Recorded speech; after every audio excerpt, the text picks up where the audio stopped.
ओम गुरुब्रह्मा गुरुविष्णु गुरुदेवो महेश्वरः गुरुसाक्षात् परब्रह्म तस्मै श्रीगुरवे नमः।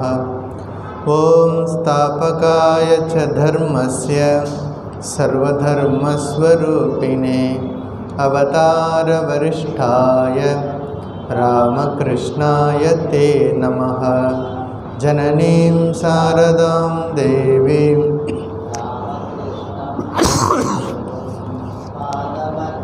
तयो श्रुत्वा प्रणमामि मुहुर्मुहुः। नमः श्रीयतिराजाय विवेकानन्दसूरये सच्चित्सुखस्वरूपाय स्वामिने तापहारिणे। त्वमेव माता च पिता त्वमेव बन्धुश्च सखा त्वमेव विद्या द्रविणं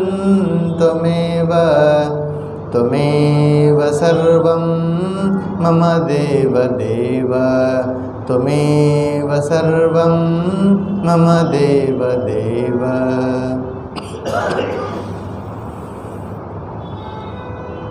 ओम नमो भगवते रामकृष्णाय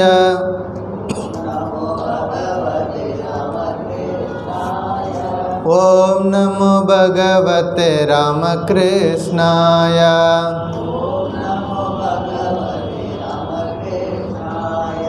ओम नमो भगवते रामकृष्णाय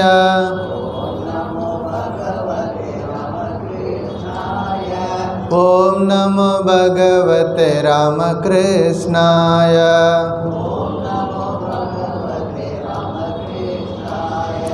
ओम नमो भगवते रामकृष्णाय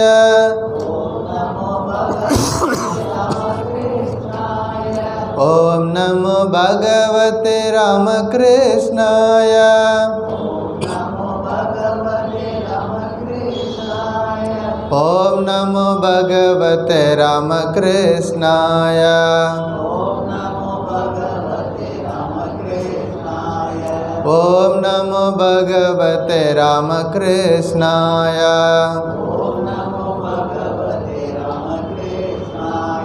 ओम नमो भगवते रामकृष्णाय ओम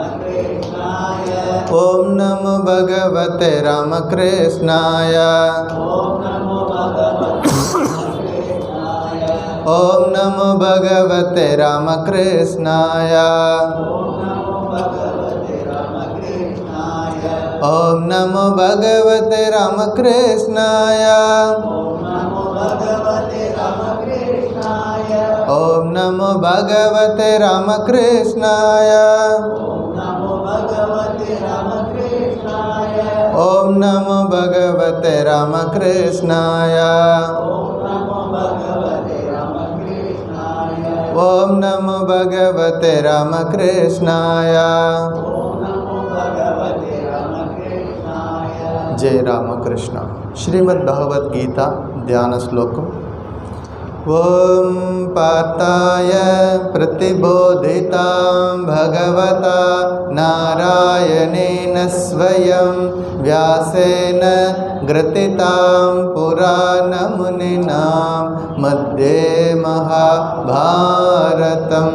अद्वैतामृतवर्षिणे भगवते अष्टादशाध्यायिने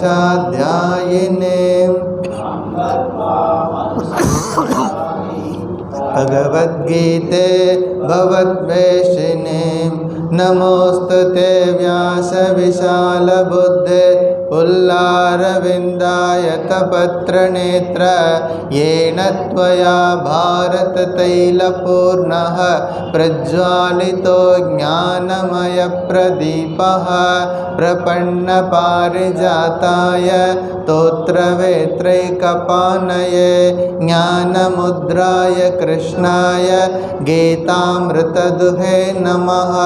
सर्वोपनिषदो गावो दोग्धा गोपालनन्दनः पार्थो वत्स सुधीर्भोक्ता दुग्धं गीतामृतं महत् वसुदेवसुतं देवं कंसचाणूरमर्दन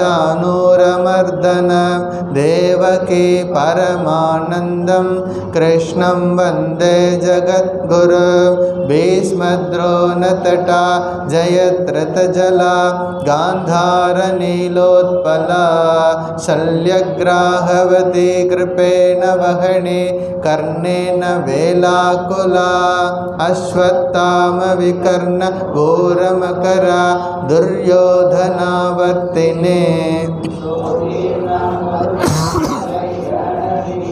कैवर्तक केशवः पाराशर्यवचः सरोजममलं गीतार्थगन्धोत्कटं नानाख्यानककेसरं हरिकथा सम्बोधना बोधितं लोके सज्जनषट्पदैरहरः पेपीयमानं मुदा भूयाद्भारतपङ्कजं कलिमल प्रध्वंसिनः श्रेयसे मूकं करोति वाचालं पङ्गुं लङ्घयते गिरे यत्कृपातमहं वन्दे परमानन्दमाधवं यं ब्रह्मा वरुणेन्द्ररुद्रमरुतः वेदैः साङ्गपदक्रमोपनिषदै गायन्ति यं सामगाः ध्यानावस्थितगतेन मनसा पश्यन्ति यं योगिनो यस्यान्तं न विदुःसुरासुरगणा देवाय तस्मै नमः। अध्यायं 18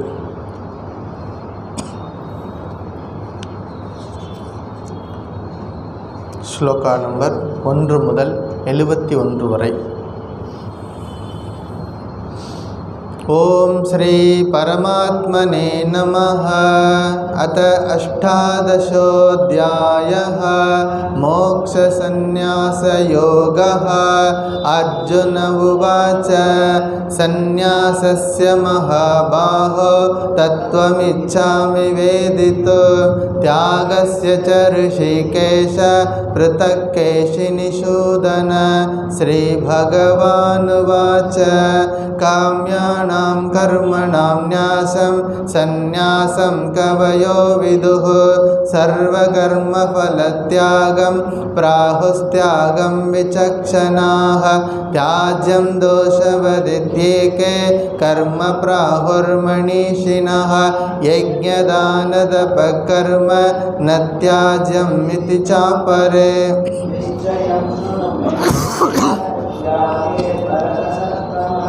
त्यागो हि पुरुषो व्याघ्र त्रिविधः प्रकीर्तितः यज्ञदानतपःकर्म न त्याज्यं कार्यमेव तत्। यज्ञोदानं तपश्चैव पावनानि मनीषिणाम् एतान्यपि तु कर्माणि सङ्गं त्यक्त्वा फलानि च कर्तव्यानीति मे पार्थ निश्चितं मतमुत्तमं।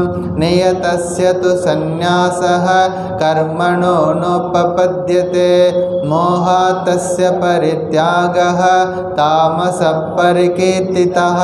दुःखमित्येव यत्कर्म कायक्लेशभयात् त्यजेत् सकृत्वा राजसं त्यागं नैव त्यागफलं लभेत्। कार्यमित्येव यत्कर्म नियतं क्रियते अर्जुन संगं त्यक्त्वा फलं चैव सत्यागः सात्विको मतः।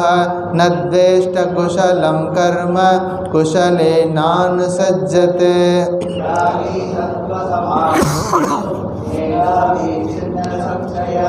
न हि देहभृता शक्यं त्यक्तुं कर्माण्यशेषतः।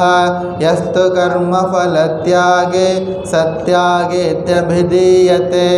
अनिष्टमिष्टं मिश्रं च त्रिविधं कर्मणः फलं भवत्यत्यागिनां प्रीत्य न तु सन्न्यासिनां क्वचित् पञ्चैतानि महाबाहो कारणानि निबोध मे सांख्ये कृतान्ते प्रोक्तानि सिद्धये सर्वकर्मणाम् अधिष्ठानं तथा कर्ता करणं च पृथक्विध विविधाश्च पृथक् चेष्टा दैवं चैवात्र पञ्चमं शरीरवाङ्मनोभिर्यत् कर्म प्रारभते नरः न्यायं वा विपरीतं वा पञ्चैते तस्य हेतवः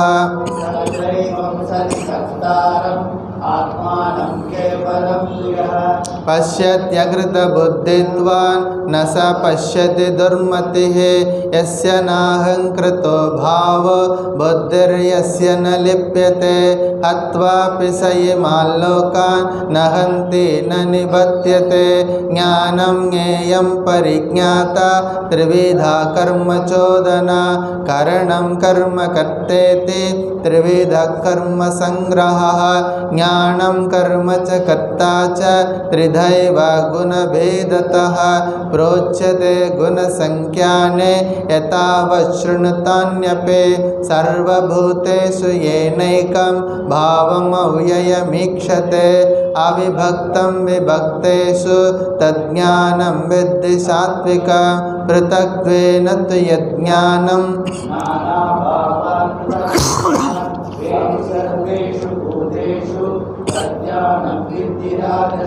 यत् कृष्णवदेकस्मिन् कार्ये सक्तमहैतुकम् अतत्वात्तवदल्पञ्च तत्तामसमुदाहृतं नियतं सङ्घरहितम् अरागद्वेषतकृतम् अफलप्रेप्सुना कर्म यत्तत् सात्विकमुच्यते यत्तु कामेप्सुना कर्म साहङ्कारेण वा पुनः क्रियते बहुलायासं तद्राजसमुदाहृतम् अनुबन्धं क्षयं हिंसा अनपेक्ष च पौरुषं मोहादारभ्यते कर्म यत्तत्तामसमुच्यते मुक्तसङ्गो न हंवादि धृत्युत्साहसमन्वितः सिद्ध्यसिद्ध्यो निर्विकारः कर्ता सात्विक उच्यते रागी कर्मफलप्रेप्सुः लुब्धो हिंसात्मको शुचिः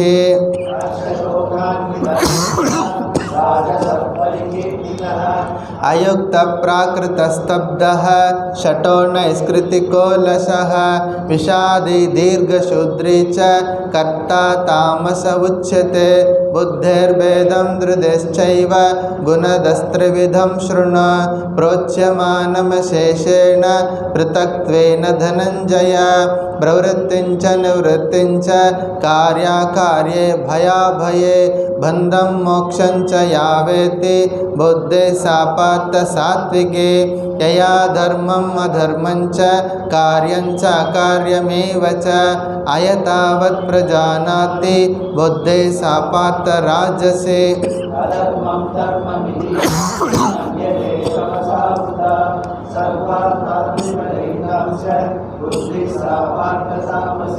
धृत्या यया धारयते मनः प्राणेन्द्रियक्रियाः योगेनाव्यभिचारिण्या धृते सापात्त सात्विके यया तु धर्मकामार्तान् धृत्या धारयतेऽर्जुन प्रसंगेन फलाकांक्षी धृते सापात्त राजसे यया स्वप्नं भयं शोकं विषादं मदमेव च न विमुञ्चति दुर्मेधा धृते सापात्त तामसे सुखं तिदानीं त्रिविधं शृणु मे भरतर्षभ अभ्यासाद्रमते यत्र दुःखान्तं च निगच्छते यत्तदग्रे विषमिव परिणामे मृतोपमम्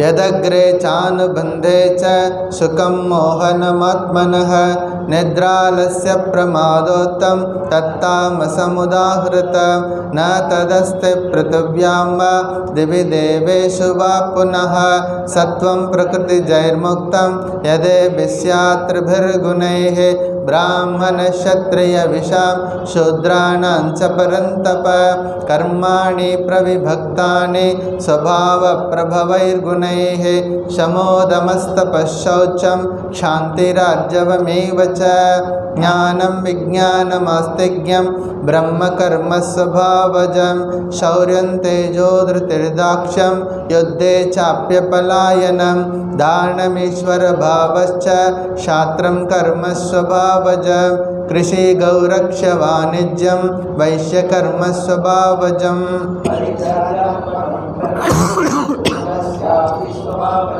स्वे स्वे कर्मण्यभिरतः संसिद्धिं लभते नरः स्वकर्मनिरतः सिद्धिं यथा विन्दति तच्छृणु यतः प्रवृत्तिर्भूतानां येन सर्वमिदं ततं स्वकर्मणादमप्यच्य सिद्धिं विन्दति मानवः श्रेयान् स्वधर्मो विगुणः परधर्मास्वनुष्ठितात् स्वभावनियतं कर्म कुर्वन्नाप्नोति किल्बिषं सहजं कर्म कौन्तेय सदोषमपि न त्यजेत्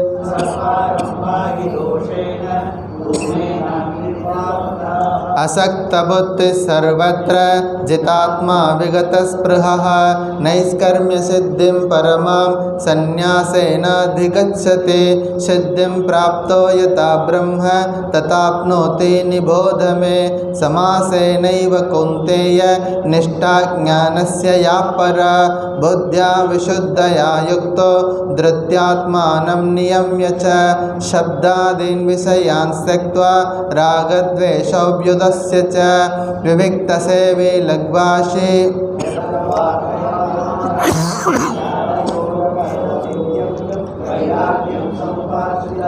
अहंकारं बलं दर्पं कामं क्रोधं परिग्रहं विमुच्य निर्ममशान्तो ब्रह्मभूयाय कल्पते ब्रह्मभूतप्रसन्नात्मा न शोचति न काङ्क्षति समः सर्वेषु भूतेषु मद्भक्तिं लभते परां भक्त्या मामभिजानाति यावान्यच्चास्मि तत्त्वतः ततो मां तत्त्वतो ज्ञात्वा विशते तदनन्तरं सर्वकर्माण्यपि सदा कुर्वाणो मद्व्यपाश्रयः मत्प्रसादादवाप्नोति शाश्वतं पदमव्ययं चेतसा सर्वकर्माणि मयि सन्न्यस्य मत्परः बुद्धियोगं उपाश्रित्य मच्चित्तः सततं भव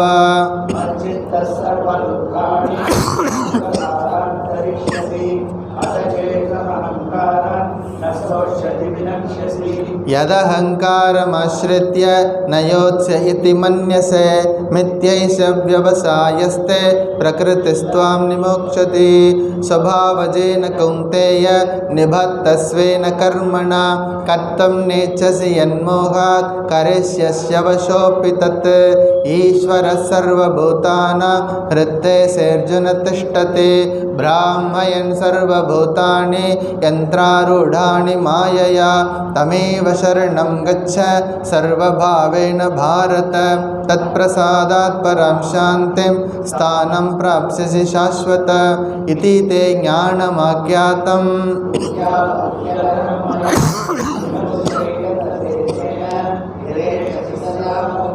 सर्वगुह्यतं भूय शृणु मे परमं वचः इष्टोऽसि मे दृढमिति ततो वक्ष्यामि ते हितं मन्मना भव मद्भक्तो मद्याजी मां नमस्कुरु मामे वैश्यसि सत्यं ते प्रतिजाने प्रियोऽसि मे सर्वधर्मान् परित्यज्य मामेकं शरणं व्रज अहं त्वा सर्वपापेभ्यो मोक्षयिष्यामि मा शुचः इदं ते ना तपस्काय ना भक्ताय कदाचन न चाशुश्रूषवे वाच्यं न च मां योऽभ्यसूयते यैमं परमं गुह्यं मद्भक्ते स्वभिदास्यते भक्तिं मयि परां कृत्वा मामे वैश्यत्य संशयः न च तस्मान् मनुष्येषु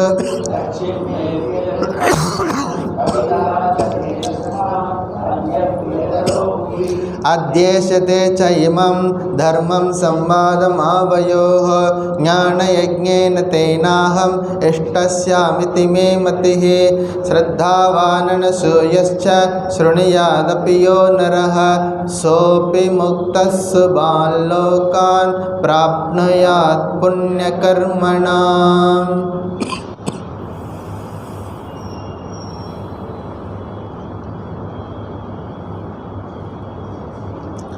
இன்றைக்கு ஸ்லோகா நம்பர் 72 72. கச்சிதேதத் ஸ்ருதம் பார்த்த त्वयैकाग्रेण चेतसा कश्चिदज्ञानसम्मोहः प्रणष्टस्ते धनञ्जय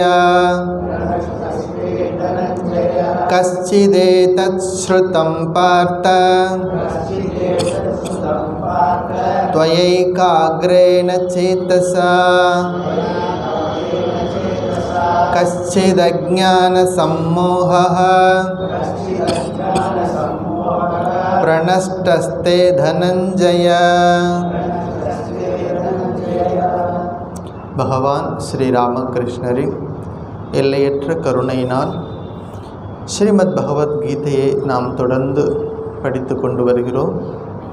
அந்த வகையிலே இன்றைக்கு 18வது அத்தியாயத்தில் 72வது ஸ்லோகம்.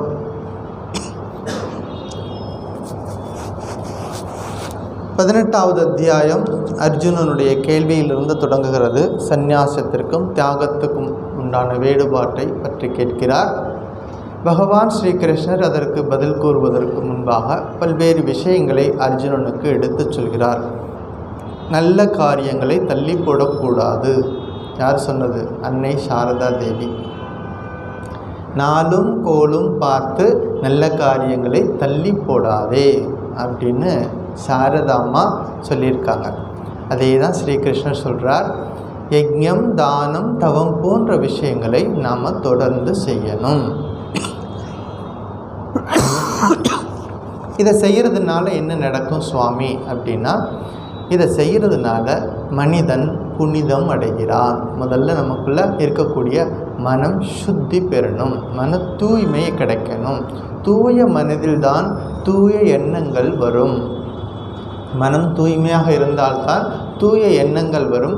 தூய எண்ணங்கள் இருந்தால்தான் மனக்கு சாந்தி கிடைக்கும். அப்போ தான் நம்மளுடைய தியானம் பண்ணுறது, இறைவனை காட்சி கிடைக்கிறது, லிபரேஷன், இது எல்லாமே ரொம்ப தூரத்தில் இருக்க வேண்டிய விஷயங்கள். நம்ம ப்ரைமரி செய்ய வேண்டிய விஷயங்கள்லாம் நம்ம கருத்தோடு செய்யணும் அப்படிங்கிறது முக்கியம்.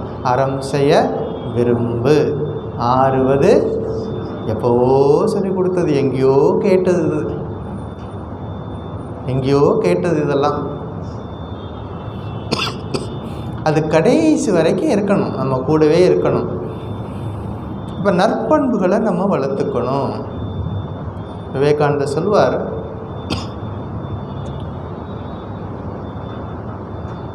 Watch your thoughts, they become words. ரொம்ப கவனமாக இருக்கணும். நம்மளோட எண்ணங்கள் எங்கே ஆரம்பிக்குதுன்னு பார்க்கணும், கவனிக்கணும். அதுதான் அந்த ஆரம்பத்தில் மெடிடேஷனில் சொல்லி கொடுத்தோம். எண்ணங்களை கவனியுங்கள். எண்ணங்களை நம்ம தடுக்க முடியாது.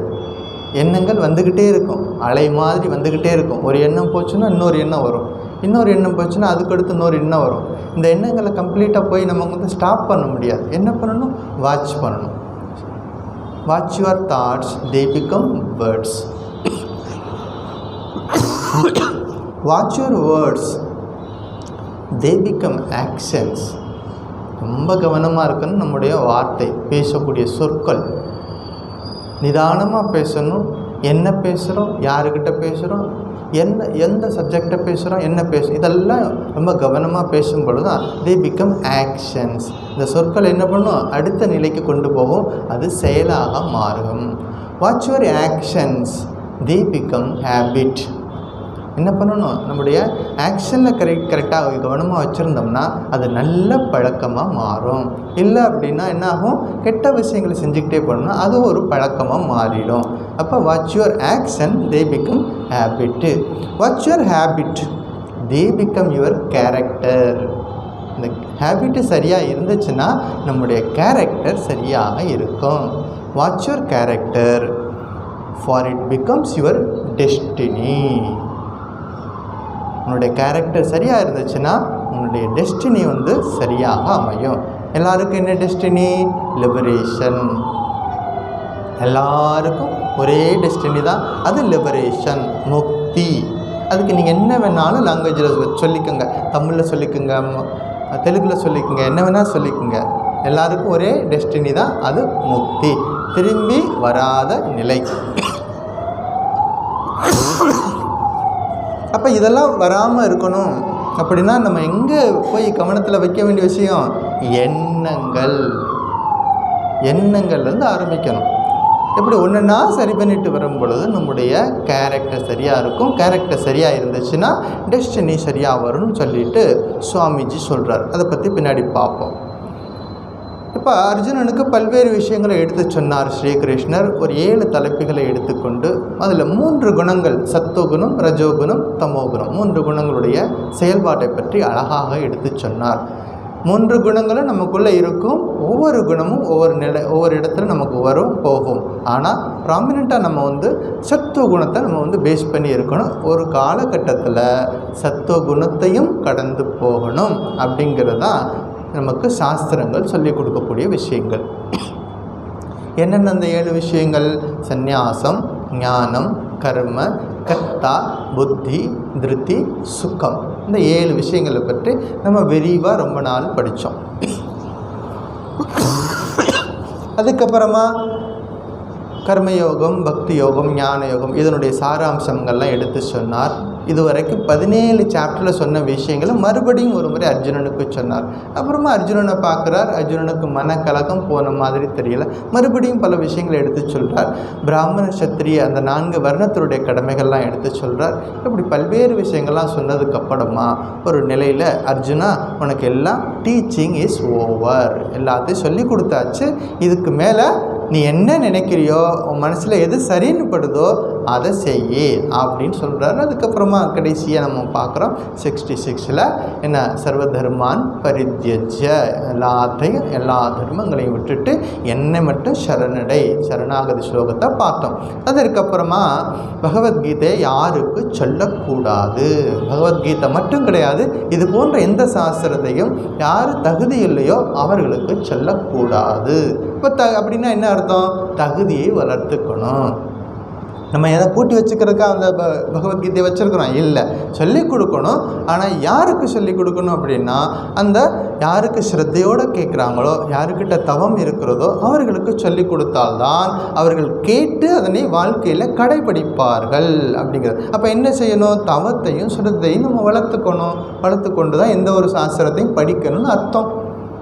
நம்ம ஒரு சாஸ்திரம் படிக்கிறதா இருந்தாலும், ஒரு விஷயங்களை கேட்குறதா இருந்தாலும் என்ன பண்ணணும்? நம்மக்கிட்ட தவம் இருந்தால் மட்டுமே அந்த சாஸ்திரத்தின் உட்பொருள் என்பது நமக்கு விளங்கும். இல்லைன்னா எப்படியாவது கஷ்டப்பட்டு அந்த டெக்ஸ்ட்டை படித்து முடிச்சுருவோம், அந்த கமெண்ட்ரியெல்லாம் படித்து முடிச்சுருவோம், எல்லாம் நடந்திருக்கோம், ஒன்றும் புரியாமல் இருந்திருக்கோம், என்ன தான் சொல்ல வருது? இந்த சாஸ்திரம் எனக்கு என்ன சொல்ல வருது, இந்த சாஸ்திரம் என்னை சுற்றி இருக்கிற சமுதாயத்துக்கு என்ன கருத்தை சொல்ல வருது அப்படிங்கிறத புரிஞ்சுக்கணும். அப்படின்னா முக்கியமான தகுதி தவம் இருந்தால்தான் நமக்குள்ளே இருக்கக்கூடிய அந்த புத்தி விழிப்பு பெறும்.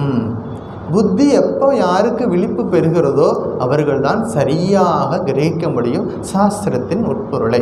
இது போன்ற நுணுக்கமான விஷயங்கள்லாம் நிறைய சொல்லி கொடுத்துருக்கார். யாருக்கு சொல்லக்கூடாதுன்னு சொன்னார், யாருக்கு சொல்லணுங்கிறதையும் சொல்லி கொடுத்துருக்கார். யாருக்கிட்ட சொல்லணும் அப்படின்னா இதெல்லாம் நல்ல குணங்கள் யார்கிட்ட இருக்கோ அவர்களுக்கு சொல்லிக் கொடு. அப்படி சொல்லிக் கொடுக்குறவங்க என்னுடைய பரம பக்தர்களாக இருக்கிறாங்க. அப்படியெல்லாம் நிறைய விஷயங்கள் பார்த்தோம். கடைசியாக இன்றைக்கு ஸ்லோகம் 72 எல்லாம் சொல்லி கொடுத்ததுக்கப்புறம் இந்த டீச்சருக்கு ஒரு டவுட் வந்துருச்சு. யார்? ஸ்ரீகிருஷ்ணருக்கு. இன்றைக்கி என்ன பண்ணுறாரு? டெஸ்ட் வைக்கிறார். இப்போ நீங்கள்லாம் பரீட்சைக்கு வந்திருக்கிறீங்க. டீச்சர் வந்து டவுட் வந்துருச்சு, கேள்வி கேட்குறாரு. இது வரைக்கும் எல்லாம் வரிசையாக சொல்லிக்கிட்டே வந்தவர் இப்போ தான் வாய் திறக்கிறார், மறுபடியும் கேள்வி கேட்குறாரு. என்ன கேள்வி கேட்குறாரு? கஷ்சித் ஏதத் ஸ்ருதம் பார்த்த தொயா ஏகாக்ரேன சேத்தசா கஷ்சித் அஜ்ஞான சம்மோக பிரணஷ்டः தே தனஞ்சய. ஹே பார்த்தா, ஹே அர்ஜுனா, ஏதத்து இது, துவயா உன்னால், ஏகாக்ரேன ஒருமுகப்பட்ட, சேத்தசா மனதோடு, கஷ்சித் ஸ்ருதம் கேட்கப்பட்டதா, தனஞ்சயா ஹே தனஞ்சயா, தே உனது, அஜ்ஞான சம்மோகா அறியாமையிலிருந்து தோன்றிய மனக்குழப்பம், கஷ்சித் பிரணஷ்டா தெளிவு பெற்றாயா அப்படின்னு கேள்வி கேட்குறார். சொல்லி கொடுத்துட்டே போயிட்டே இருக்கிறவன் ஒழுங்காக கேட்குறானா இல்லையா, இல்லை தெரிஞ்ச மாதிரி தலையை ஆட்டிக்கிட்டே உட்காந்துருக்கிறானான்னு கண்டுபிடிக்கிறது தான். இந்த வாத்தியார் வந்து சொல்லி கொடுத்துட்டுப்பார் கிளாஸில்.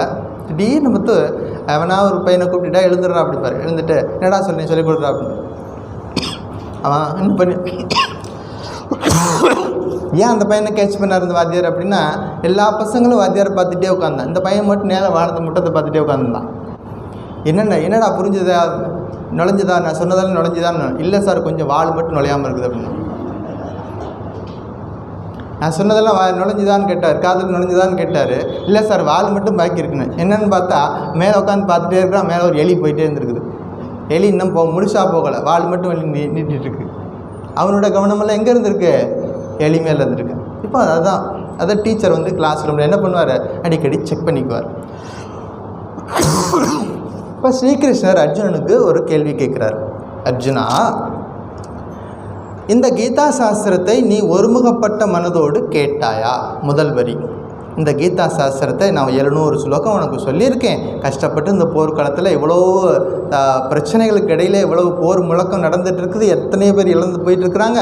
எல்லாத்துக்கும் மத்தியில் உனக்கு பொறுமையாக உட்காந்து 700 ஸ்லோகம் உனக்கு கீதா சாஸ்திரத்தை சொல்லி கொடுத்துருக்கேனே, கொஞ்சம் ஒருமுகப்பட்ட மனசோடு நீ இது கேட்டியா? முதல் கேள்வி. ரெண்டாவது, தனஞ்சயா, அறியாமையிலிருந்து தோன்றிய உனது மனக்குழப்பம் நீங்கியதா? ரெண்டாவது கேள்வி. மனசு குழப்பமாக இருக்குன்னு அர்ஜுனன் சொன்னதுனால தான் கீதையை ஸ்டார்ட் பண்ணார் 11வது ஸ்லோகத்தில் 2வது சாப்டரில்.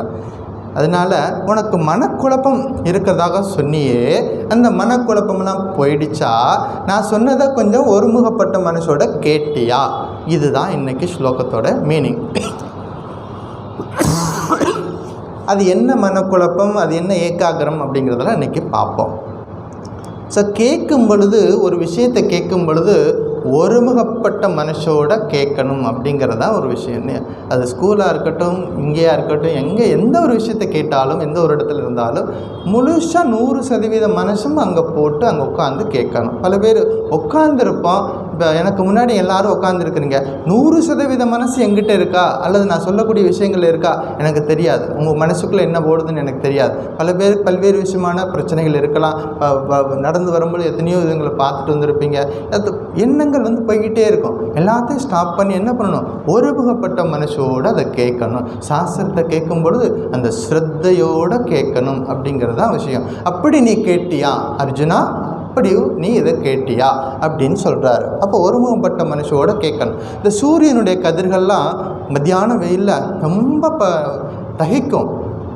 ஆனால் அந்த சூரியனுடைய கதிர்களை ஒரு கண்ணாடி மூலமாக ஒரு பேப்பரில் நம்ம வந்து செலுத்தும் பொழுது என்ன ஆகுது, அந்த பேப்பரு எரியுது. அதே சூரியன் சாதாரணமாக இருக்கக்கூடிய எல்லா இடத்துலையும் எரிக்குதா? கிடையாது. ஆனால் அது கதிர்கள் எல்லாம் ஒரே ஒருமுகப்பட்டு ஒரு பேப்பர் மூலம் நம்ம அதை செலுத்தும் பொழுது அந்த பேப்பர் தீப்பிடித்து எரியுது. இதை நம்ம பார்த்துருக்கோம், சயின்ஸில் படிச்சிருப்போம். அப்போ ஒருமுகப்பட்ட மனசோடு ஒரு காரியத்தை செய்யும் பொழுது அதற்குரிய விளைவு என்பது வித்தியாசமானது அப்படிங்கிறத புரிஞ்சுக்கணும். ஞான வெளிச்சமும் அஜ்ஞான இருட்டும் ரெண்டும் ஒன்றா இருக்காது, ரெண்டும் வேறு வேறு. அசதோமா சத்கமய, தமசோமா ஜோதிர்கமய, மிருத்யோர்மா அமிர்தங்கமய. என்னை வந்து அஞ்ஞான இருட்டிலிருந்து ஞான வெளிச்சத்துக்கு அழைச்சிட்டு போ. அது பிரார்த்தனை. அந்த பிரார்த்தனையில் தான் வருது தமசோமா ஜோதிர்கமய. அஞ்ஞான இருட்டிலிருந்து, இருட்டு வேற வெளிச்சம் வேற, ரெண்டும் அந்த இருட்டிலேருந்து வெளியே வரணும், வெளிச்சத்துக்கு வரணும் அப்படிங்கிறது விஷயம். ஒருத்தன் போயிட்டே இருந்தான், வெளியில் பார்த்தா இருட்டில் போயிட்டே இருக்கிறான். திடீர்னு பார்க்குறான் ஒரு உருவம் நிற்குது. அவன் ஒரு திருடன். உருவத்தை பார்த்த உடனே அவனுக்கு பயம் வந்துருச்சு. அது வந்து போலீஸாக இருக்குமோ? திருடனுக்கு அந்த உருவத்தை பார்த்த உடனே அது ஒரு போலீஸாக இருக்குமோ அப்படின்னு பயம் வந்துருச்சு. ஒருத்தர் வந்தார், அவர் போலீஸ்காரர். அவர் இந்த உருவத்தை பார்க்குறார். அவருக்கு பார்த்த உடனே அவன் திருடனாக இருப்பானோ? போலீஸ்காருக்கு என்ன ஞாபகம் வருது? திருடனாக இருப்பானோ அப்படின்னு பார்க்குறாரு. இன்னொருத்தர் இருட்டில் எதை பார்த்தாலும் பயப்படுவார், பிசாசு பூத்தம்னு சொல்லிட்டு. அவருக்கு அதை பார்த்த உடனே அது ஒரு பூத்தமாக இருக்குமோ அப்படின்னு பயம் வந்துருச்சு. அந்த வழியாக ஒரு ஞானி வந்தார். அவர் பார்த்துட்டு நீங்கள் சொன்னது மூணுமே கிடையாது, அது ஒரு மரக்கட்டை அப்படின்னார். அது என்னது? அது ஒரு மரக்கட்டை அப்படின்னார். அப்போ அந்த பார்க்கக்கூடிய விதம், நம்ம ஒரு உலகத்தில் விஷயங்களை நம்ம எப்படி பார்க்குறோம், எந்த கண் கொண்டு பார்க்குறோமோ அதற்கேற்ற விளைவுகள் நமக்கு வரும். அப்போ பார்க்க தெரிஞ்சுக்கணும் அப்படிங்கிறதான் விஷயம். when the mind is pure by bhakti it gains the power of listen. நம்மளோட மனசு வந்து பியூர் ஆகும்பொழுது தான், பியூர் டிவோஷன் நமக்குள்ளே இருக்கும்பொழுது தான் அந்த கிரகிக்கக்கூடிய சக்தி வரும். அது பவர் ஆஃப் லிசன் நமக்கு கிடைக்கும். மெனி டூ ஹியர், நிறைய பேர் கேட்குறாங்க. Many to hear but rare is the man who can listen. இந்த ரெண்டுக்கும் வித்தியாசம் இருக்குது. ஹியரிங், லிசனிங், ரெண்டுக்கு வித்தியாசம் இருக்குது. நிறைய கேட்குறோம், ஆனால் எங்கேயோ யாரோ ஒருத்தன் தான் லிசன் பண்ணுறான் அப்படின்னு சொல்கிறாங்க பெரியவங்க. அப்போ லிசனிங்க்கும் சாதாரணமாக கேட்டு வைக்கிறதுக்கும் பெரிய வித்தியாசம் இருக்குது. அப்போ ஹியரிங் பத்தாது, லிசனிங் வேணும் அப்படின்னு புரிஞ்சுக்கணும். ஒருத்தன் என்ன பண்ணால், ஒரு பொம்மை செய்கிறவர்கிட்ட போயிட்டு எனக்கு 3 பொம்மை செஞ்சு கொடுங்க, பார்க்குறதுக்கு 3 பொம்மையும் தூரத்துலேருந்து பார்த்தா ஒரே மாதிரி இருக்கணும், ஆனால் பக்கத்தில் போய் பார்த்தா மட்டும்தான் ஸ்லைட்டாக டிஃப்ரென்ஸு தெரியணும்.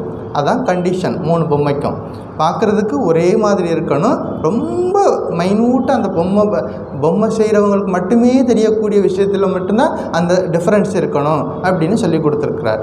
சரி, இன்னும் ஆர்டர் கொடுத்துட்டு ஒரு பர்டிகுலர் நாளில் நீங்கள் வாங்க, உங்கள் பொம்மை வந்து டெலிவரி கிடச்சிரும் அப்படின்னு சொல்லிடுறாங்க. அவர் அதே மாதிரி பொம்மை செஞ்சு வச்சுருக்கார். அந்த குறித்த நாளில் போயிட்டு இவர் போய் அந்த பொம்மையெல்லாம் வாங்கிறதுக்கு போகிறார். போய் பார்க்குறா 3 பொம்மையும்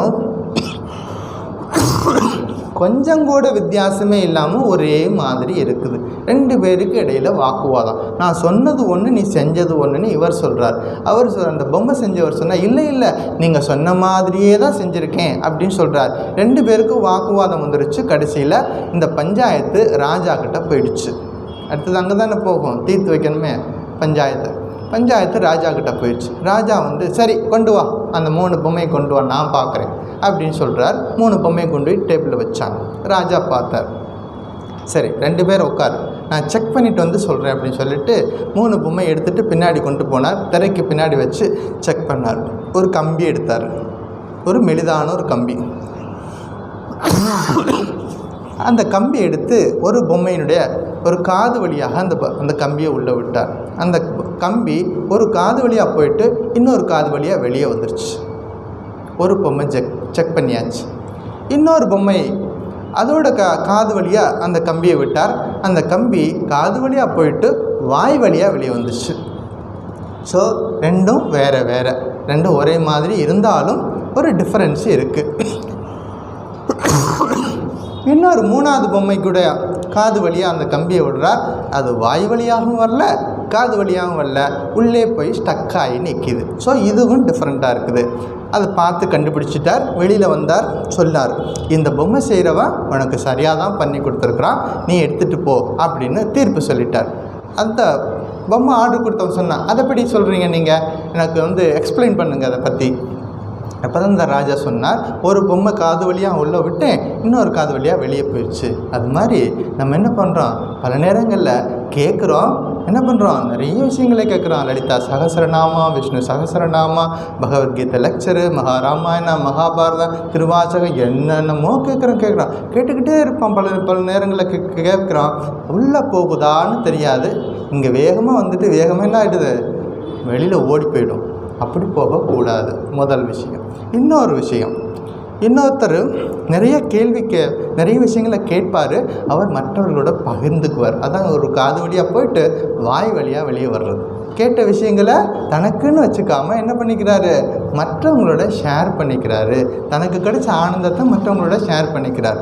இன்னொரு பொம்மை இருக்குது, அது உள்ளே காதுக்குள்ளே உள்ளே போச்சு, வெளியே வரல. அது கேட்டார், சிந்திச்சார், மெடிடேஷனுக்கு போயிட்டார்.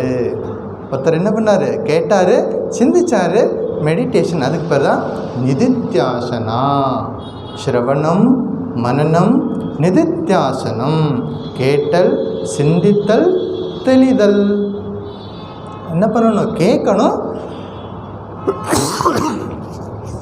ஸ்ரத்தையோடு கேட்கணும், கேட்டதை சிந்தனை பண்ணணும், சிந்தனை பண்ணதை செயலாக்கத்துக்கு கொண்டு வரணும். அப்படி ஒரு விஷயத்தை கேட்கணும். இதுதான் கண்டிஷன். அதுதான் சொல்கிறாரு, அர்ஜுனா, நான் சொன்ன விஷயங்களெல்லாம் ஏகாகிர சிந்தனையோட ஒருமுகப்பட்ட மனசோட கேட்டியா? அதுதான் முதல் கேள்வி. அப்புறம் ஏன் இதை கேட்குறாரு அப்படின்னா, ஒரு சாஸ்திரம் படிக்கிறோம் அப்படின்னா, நம்ம ஏற்கனவே போன கிளாஸில் பார்த்தோம், ஒரு சாஸ்திரம் படிக்கிறோன்னா அதுக்கு முக்கியமான ஒரு பலன் இருக்கும், அதுக்கு ஒரு ரிசல்ட் இருக்கும். அதோடு சேர்ந்து அவாந்தர பலன் ஒன்று இருக்கும். அதனால் அவாந்தர பலனை பற்றி நம்ம லாஸ்ட் கிளாஸில் பார்த்தோம். முக்கியமான பலன் என்ன அப்படின்னா, முக்தி, லிபரேஷன், மீண்டும் வராத நிலை. அது முக்கியமான பலன். எந்த சாஸ்திரம் படித்தாலும் எல்லா சாஸ்திரங்களும் இந்த கருத்தை மையமாக வச்சு தான் கொண்டுட்டு போகும். அந்த முக்திங்கிறது உனக்கு அந்த முக்கியமான பலன் உனக்கு கிடைச்சதா அப்படின்னா என்ன, மனக்குழப்பம் நீங்கியதா? அர்ஜுனன் ஆரம்பத்தில் என் மனசு பதைக்குது, என் கையில் அந்த வில்லு கையில் இல்லை கீழே விழுகுது, உடம்பெல்லாம் ஸ்வெட்டிங்காக இருக்குது, சுற்றி இருக்கிறவங்கள பார்த்தா எனக்கு பயமாக இருக்குது, இந்த போரில் நான் செய்யணுமா, என்னால் செய்ய முடியலை, எனக்கு நீ தான் கிருஷ்ணா கருணை காட்டு, எனக்கு உபதேசம் பண்ணுன்னு கேட்டுக்கிட்டான். அந்த மனசு குழப்பமாயிடுச்சு. குழப்பமான மனசுன்னு சொன்னியே, இவ்வளோ தூரம் உபதேசங்கள் கேட்டதுக்கப்புறமா உன்னுடைய குழப்பம் தீர்ந்ததா இல்லையா? குழப்பம் தீர்ந்துச்சுன்னா என்னது, கிளியர் அண்டர்ஸ்டாண்டிங்கு. 3 குணங்களை பற்றி சொல்லியாச்சு, 4 யோகங்களை பற்றி சொல்லியாச்சு, கர்ம யோகம் எல்லாத்தையும் சொல்லியாச்சு. இதெல்லாம் கேட்டதுக்கப்புறமா உனக்கு நல்ல தெளிவு பெற்றுட்டாயா அப்படின்னு கேட்குறாரு ஸ்ரீகிருஷ்ணர். கஷ்டித்து ஏத்தத்து ஸ்ருதம், உன்னால் கேட்கப்பட்ட இந்த விஷயம் தொயா ஏகாகிரேன சேத்தசா, ஒருமுகப்பட்ட மனசோட இதை கேட்டியா? ஸோ மனசு ஒருமுகப்படணும் அப்படின்னா அங்கே 3 விஷயங்கள் அவசியம் நமக்கு தேவை. மனசு ஒருமுகப்படணும் அப்படின்னா 3 விஷயங்கள் தேவை. ஒன்று, ஸ்ரத்தையோடு கேட்கணும். ஸ்ரத்தாவான் லபதே ஞானம். இதே பகவத்கீதையில் சொல்லியிருக்கு. யாருக்கிட்ட ஸ்ரத்தை இருக்கோ அவர்களுக்கு ஞானம் என்பது உறுதி. ஸ்ரத்தையோடு கேட்கணும். நம்பிக்கை, செயல்பாட்டுடன் கூடிய நம்பிக்கைன்னு சொல்லலாம் தமிழில். ஸ்ரத்தை மொழிபெயர்த்தா அப்படி தான் சொல்ல முடியும், அதுக்கு மேலே இல்லை. ஸ்ரத்தை என்றால் செயல்பாட்டோடு கூடிய நம்பிக்கை. நம்பிக்கைன்னா வெறும் குருட்டு நம்பிக்கை கிடையாது, ஆக்ஷன். நம்ம அது செயல்படுத்தக்கூடிய திறமை இருக்கணும். அப்படிப்பட்ட நம்பிக்கையோடு கேட்டோம்னா அதுக்கு ஸ்ரத்தை. முதல் விஷயம் ஸ்ரத்தை. ரெண்டாவது, கேட்டதை அபியாசம் பண்ணணும். கேட்டதை என்ன பண்ணணும், செயல்பாட்டுக்கு கொண்டுட்டு வரணும். கேட்டது கேட்ட மணிக்கு அப்படியே வச்சுட்டு இருந்தோம்னா அது அப்படியே தான் இருக்கும், செயல்பாட்டுக்கு வரணும். அப்படிங்கிறது அபியாசம். அபியாசேனது கௌந்தேய வைராகியேனச்ச கிரஹ்யதே. ஸ்ரீமத் பகவத்கீதையில் 2வது சொல்கிறாரு. அதாவது அர்ஜுனா, என்னுடைய மனசு காற்றை போல் கட்டுப்படுத்த முடியாமல் இருக்குது. என்னோடய மனசு காற்றை போல் என்னால் கண்ட்ரோலே பண்ண முடியல அப்படின்னு அர்ஜுனனை கேட்கும் பொழுது பகவான் சொல்கிறார், அர்ஜுனா, நீ சொல்கிறது 100% உண்மை. மனுஷன்னா அப்படி தான் இருக்கும். ஆனால் முயற்சியை கைவிட்டுடாத. உனக்கு வந்து ஒரு வாய்ப்பு இருக்குது. அபியாசேனத்து கௌந்தேய வைராகியனச்ச கிரகியத்தே. முறையான பயிற்சியாலும் விவேக வைராக்கியத்தோட பயிற்சி பண்ணோம்னா நிச்சயமாக உன் மனதை கட்டுப்படுத்த முடியும் அப்படின்னு சொல்லி கொடுக்குறாரு. ஸோ 2வது அபியாசம் வேணும். 3வது முக்தி பெற வேண்டும் என்ற ஒரு ஏக்கம், மன ஏக்கம் நமக்குள்ளே இருக்கணும். இந்த உலகத்துக்கு திரும்பி வர வேண்டாம் அப்படிங்கிற ஒரு உணர்வு நமக்கு வரணும். இல்லை அப்படியே விட்டுடலாம் அப்படின்னு சொன்னால் திரும்ப திரும்ப புனரப்பி ஜனனம் புனரப்பி மரணம் அப்படியே தொடர்ந்து இந்த சங்கிலி வந்து கண்டினியூ ஆகிட்டே இருக்கும். திரும்பி வர வேண்டாம், இந்த அக்கௌண்ட்டை க்ளோஸ் பண்ணிவிடணும் அப்படின்னா முமுட்சுத்துவம் நமக்குள்ளே இருக்கணும். யாருக்கிட்ட அந்த முமுட்சுத்துவம் இருக்கோ, இந்த 3 தகுதிகள் இருந்துச்சுன்னா மனசு ஆட்டோமேட்டிக்காக ஒருமுகப்படும். ஸ்ரத்தையோடு கேட்கணும், கேட்டதை அபியாசம் பண்ணணும். முமுட்சுத்துவம் அப்படின்னா முக்தி பெற வேண்டும் என்ற ஒரு தீவிர மன இயக்கம் இருக்கணும். அது கொஞ்சம் சாதாரண இயக்கம் கிடையாது, தீவிர மன இயக்கம் நமக்குள்ளே இருக்கணும். தீவிர மன இயக்கத்தை பற்றி ஸ்ரீராமகிருஷ்ணோட அமுதமொழிகளில் நிறைய உதாரணங்கள் சொல்லியிருக்கார். தீவிர மன இயக்கத்துக்கு அவர் ஒரு உதாரணம் சொல்லுவார். இந்த வாய்க்கால் வெட்டினது, 2 பேர் குடியானவன் 2 பேர் போய் வாய்க்கால் வெட்டுவான். ஒருத்தர் வெட்டிக்கிட்டே இருப்பார், ஒருத்தர் அவரோட மனைவி சொல்லுவாங்க, போயிட்டு உங்கள் அப்பாவை சாப்பாடு கூட்டிகிட்டு வா, டைம் ஆச்சு போய் கூட்டிகிட்டு வா அப்படின்னு. அந்த குழந்தை போயிட்டு அப்பா வாங்க சாப்பிட போகலாம் அப்படின்னு. இல்லை நீ போ, இன்றைக்கி வந்து ரொம்ப பயிர்கள்லாம் வாடுது, இந்த வாய்க்கால் வெட்டி முடிச்சுட்டு தான் நான் வருவேன் போ அப்படின்னு சொல்லிட்டு குழந்தைய அனுப்பிடுறார். மறுபடியும் கண்டினியூ பண்ணுறாரு. கொஞ்சம் நேரம் கழித்து மத்தியானம் ஆகுது. இந்த வீட்டுக்காரமாக என்ன பண்ணுறாங்க, நம்மளாக போய் நேரில் போய் கூட்டிகிட்டு வந்துடலான்ட்டு போயிட்டு வாங்க அந்த சாப்பிட்டுட்டு போயிட்டு வேலை பாருங்கள் அப்படின்னு சொல்கிறாரு. இவர் எவ்வளவோ சொல்கிறார், இல்லை நான் முடிக்காமல் வரமாட்டேன் நீ போ அப்படிங்கிறார். இவங்க மறுபடியும் தொந்தரவு பண்ணி கூப்பிட்றாங்க. பக்கத்தில் நின்னா இந்த மண்வெட்டிலே அடிச்சிருவேன், நீ கிளம்பி ஓடி போயிரு அப்படின்னு சொல்லி மிரட்டி அனுப்பிடுறாரு மனைவியை. அனுப்பிட்டு கண்டினியூ பண்ணுறாரு தொடர்ந்து. கடைசி வரைக்கும் சாயந்தரம் 6 மணி ஆகுது. அந்த பெரிய குளத்தையும் தன்னுடைய வயலையும் வாய்க்கால் வெட்டி இணைச்சிட்றாரு. சலசல தண்ணீர் நேராக குளத்துலேருந்து தன்னுடைய நிலத்துக்கு வந்து பாயறதை பார்த்துட்டு ஆனந்தமாக சந்தோஷமாக மன நிறைவோடு வீட்டுக்கு வர்றார். இப்போ அப்புறம் கூப்பிட்டு சொல்கிறார், எண்ணெய் எடுத்துகிட்டு வா, குளிச்சுட்டு வர்றேன், சாப்பாடு போடுன்னு சொல்லி சாப்பிட்டுட்டு நிம்மதியாக தூங்கினார். ஒரு விவசாயி, இன்னொரு விவசாயி என்ன பண்ணார், அவரும் வாய்க்கால் வெட்டினார். வாய்க்கால் வெட்டிகிட்டு இருக்கார். கொஞ்சம் நேரத்தில் அவர் இப்போ பொண்ணு அனுப்பி வந்துச்சு சாப்பிட்றதுக்கு, வாங்கப்பா சாப்பிட்லாம், உங்கள் அம்மாவுக்கு வந்து கூப்பிட்டு வர சொன்னாங்க. அப்படியா, நீ கூப்பிட்றியா, வா போகலாம் அப்படின்னு சொல்லிட்டு மண்வெட்டி அங்கேயே போட்டுட்டு நேராக வீட்டுக்கு வந்தார். சாப்பிட்டாரு, கும்பகர்ணம் மாதிரி தூங்கிட்டார். சாப்பிட்டு தூங்கிட்டார். ஸோ அவர் வயலுக்கு தண்ணி வந்து சேருமா, வராது. யாருக்கிட்ட எங்கே முயற்சி இருக்குதோ அதான் தீவிர மன இயக்கம். சாதாரண இயக்கம் கிடையாது, தீவிரமான மன இயக்கம் நமக்கு வரணும். இந்த உலகத்திலிருந்து விடுபடணும் அப்படின்னா நிறைய தவம் பண்ணணும், நிறைய சத்காரியங்கள் பண்ணணும். சத்காரியங்கள் பண்ணும்பொழுது தான் மனம் தூய்மையடையும். தூய மனதின் மூலமாகத்தான் ஆன்மீக பயிற்சிகளை நம்ம செய்ய முடியும் அப்படிங்கிறது ரொம்ப முக்கியமான விஷயம். அஜ்ஞான சம்மோகா கஷ்டித், செகண்ட் லைன், கஷ்டித் அஜ்ஞான சம்மோகா அப்படின்னா அறியாமையிலிருந்து தோன்றிய மனமயக்கம். இப்போ நம்ம ஒரு உதாரணம் பார்த்தோம். ஒரு மரக்கட்டையை 4 பேரும் பார்த்தாங்க. ஒருத்தர் திருடனுக்கு போலீஸாக தெரிஞ்சது, போலீஸுக்கு திருடனாக தெரிஞ்சது, இன்னொருத்தருக்கு பூத்தமாக தெரிஞ்சது. ஆனால் ஒருத்தருக்கு மட்டும் அது மரக்கட்டையாகவே தெரிஞ்சது. அதுதான் மனமயக்கம். அப்போ சரியாக பார்க்க பழகி கொள்ள வேண்டும். உனக்குள்ளே அந்த இருந்த அறியாமை, இந்த மனமயக்கம் நீங்கிச்சா இல்லையா அப்படின்னு கேட்குறார். அந்த மன ஏக்கம் வேணும். ஸ்ரீராமகிருஷ்ணர் ஒரு குட்டி கதை சொல்லுவார். ஒரு குருநாதர்கிட்ட போய் ஒரு சீடன் போய் கேட்டான், அந்த சுவாமி கடவுள் அடையணும், எனக்கு நீங்கள் சொல்லிக் கொடுங்க, எனக்கு மந்திரம் சொல்லுங்கள் அப்படின்னு. அப்படியா, வா போகலாம் அப்படின்னு சொல்லிட்டு, நான் குளிக்க போகிறேன், ஆற்றுக்கு குளிக்க போகிறேன், என் கூட வா அப்படின்னு சொல்லி அந்த சீடனை கூட்டிகிட்டு போனார். ஆற்றுக்கு கூட்டிகிட்டு போயிட்டு தண்ணிக்குள்ளே வச்சு பையனை பிடிச்சி அமுக்கிட்டார். தலையை பிடிச்சி என்ன பண்ணார், தண்ணிக்குள்ளே பிடிச்சி அமுக்கிட்டார். அமுக்கிட்டு விடவே இல்லை. அவன் வந்து துடிக்கிறான், கை கால் ஆட்டுறான், விட்டா போதுன்னு பார்க்குறான். இவர் ரொம்ப நேரம் அமுக்கி வச்சுட்டு இருந்தார். சரி, இதுக்கு மேலே விடக்கூடாதுன்னு சொல்லிட்டு மேலே தூக்குனார். தூக்குனதுக்கப்புறம் எப்படி இருந்துச்சு, நல்லா இருந்துச்சான். அடப்போங்க சாமி, உயிரே போகிற மாதிரி இருந்துச்சு, உள்ளே திடீர்னு தண்ணிக்குள்ளே பிடிச்சி அமுக்கி வச்சுட்டிங்க, உயிரே போகிற மாதிரி இருந்துச்சு, மூச்சே விட முடியலை. அப்படிப்பட்ட மன ஏக்கம் இருக்கா?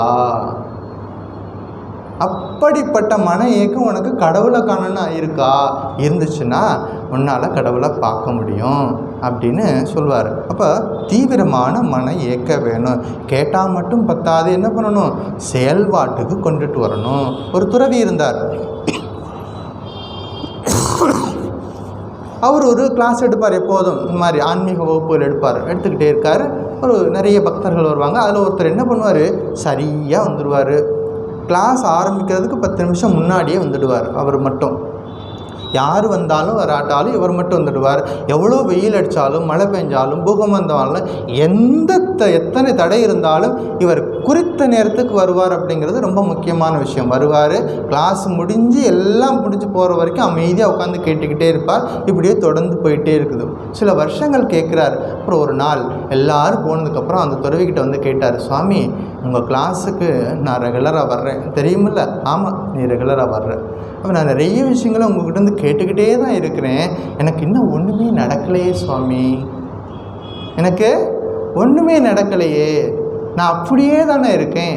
முதல் நாள் இந்த கிளாஸுக்கு வந்தபோது நான் எப்படி இருந்தேனோ அப்படியே இன்று வரைக்கும் நான் இருக்கிறேனே, ஒரு மாற்றமும் வரலையே. நான் நல்லா தானே கேட்டுட்டு தானே இருக்கேன் அப்படின்னு சொன்னார். அப்போ அந்த துறவி கேட்டார், நீ எங்கேருந்து வர்ற? அந்த ஊர் சொன்னார். நான் இந்த ஊர்லேருந்து வர்றேன் சுவாமி அப்படின்னு. எப்படி வர்ற? இந்த எத்தனை நம்பர் பஸ் ஏறி இங்கே வர்றேன் அப்படி சொல்கிறார். அப்படியா, சரி. இப்போ நீ என்ன பண்ணுற? இங்கே உட்காந்துருக்கிறீல்ல, அப்படியே உட்காந்த மேனிக்கு நேராக உங்கள் ஊருக்கு போயிடு. இங்கே உட்காந்துருக்கிறீல்ல, என் முன்னாடி உட்காந்துருக்கிற, உட்காந்த மேனிக்க அப்படியே உங்கள் ஊருக்கு போயிடு அப்படிங்கிறார். அதை எப்படி சுவாமி முடியும்? விளையாடாதீங்க சுவாமி. உட்காந்த மணிக்கு யாராவது போக முடியுமா சுவாமி? இங்கேருந்து புறப்பட்டு பஸ் ஸ்டாண்டுக்கு போகணும். பஸ் ஸ்டாண்டில் போய் என்னோடய ஊருக்கு போகிற பஸ்ஸை கண்டுபிடிக்கணும். அதில் ஏறி உட்காந்து டிக்கெட் எடுத்தால் தான் அந்த பஸ் அங்கே போய் சேரும், நான் அங்கே போய் சேர முடியும். இவ்வளோ இருக்குது அப்படின்னு தெரியுதில்ல? பஸ் ஏறி போனால் தான் அவங்க வீட்டுக்கு போகணும்னு தெரியுதில்ல? அது மாதிரி கேட்டால் மட்டும் பத்தாது. என்ன பண்ணது? நிறைய விஷயங்களை கேட்குறோம், கேட்டால் மட்டும் பத்தாது. என்ன பண்ணணும்? வீட்டுக்கு போனதுக்கப்புறம் அசை போடணும். கேட்ட விஷயங்களை சிந்தனை பண்ணணும். மறுபடியும் என்ன பண்ணுற, மனதுக்கு கொண்டு வந்து சிந்தனை பண்ணும். அசை போடும் பொழுது தான் கேட்ட விஷயங்கள் உனக்கு சொந்தமாகும். பகவான் ஸ்ரீ ராமகிருஷ்ணருக்கு சுவாமி பிரம்மானந்தர்னு ஒரு சீடர், அவர்கிட்ட ஒரு பக்தர் போய் கேள்வி கேட்டார். நீங்கள் ஸ்ரீராமகிருஷ்ணருக்கு ரொம்ப பிரியமான சீடரு, அவருடைய ஒரு குழந்தைன்னே சொல்லியிருக்காரு, உங்களை வந்து மானச புத்திரன்னு சொல்லியிருக்காரு, அவருக்கு நீங்கள் சேவை பண்ணியிருக்கிறீங்க, அவ்வளவு தவம் எல்லா ஆற்றலையும் உங்களுக்கு கொடுத்துருக்காரு.